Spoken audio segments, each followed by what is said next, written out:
talked a bit about volunteers in open source communities, and I have a segment with Wayne Starr for you today where he talks about how open source became not just part of his professional life, but also became part of his personal life.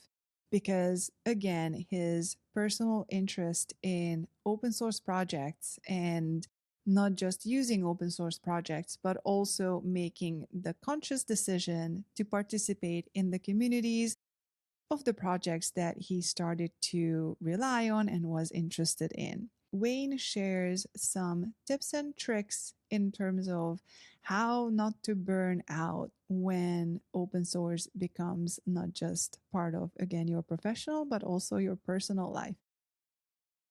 Not going to your personal life, but going to it a little bit in the sense of like open source is something that you can do as part of your job. You can do it on your free time. And at least in my personal experience, that kind of blurs the line between your like day job and like outside of your day job. Like sometimes open source becomes a bit of a hobby, and then it's hard to draw that line, as people call it work life balance, and it just becomes, I don't know, life becomes work or work becomes life, and it's just, yeah. So what is your experience in that regard?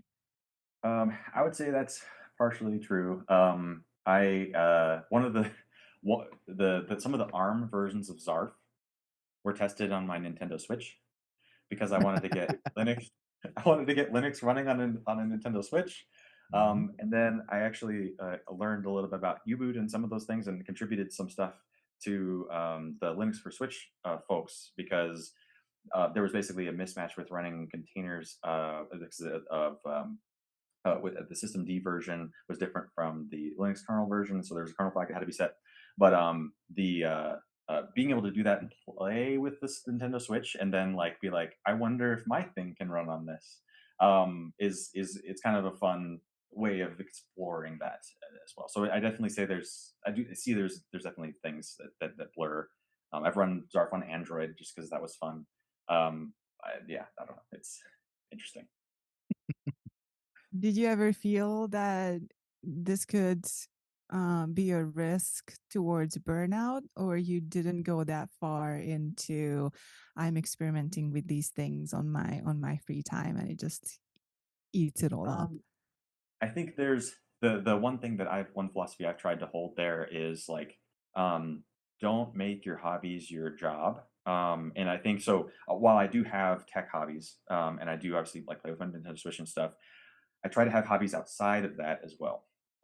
Because if you make it your job, then you'll feel if you make all of your hobbies your job, you'll feel like everything is work and everything is just this thing, and then that, at least for me, I feel like kind of leads to burnout. And so I try to do things outside of just working on software. I have a couple motorcycles that I work on. One of them is taken apart in my shop right now. I'm gonna have to do some valve work on it.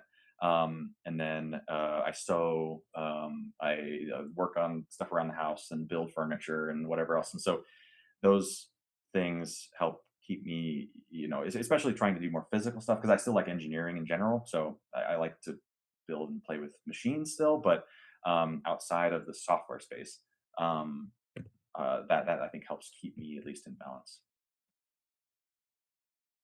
This segment is another great reminder as well how much motivation individuals have to maintain open source projects. And another example is not just maintaining projects, but for example, open source events. And there's an episode later in this season as well about being a maintainer of a large open source event as a volunteer who is not getting compensated for that work.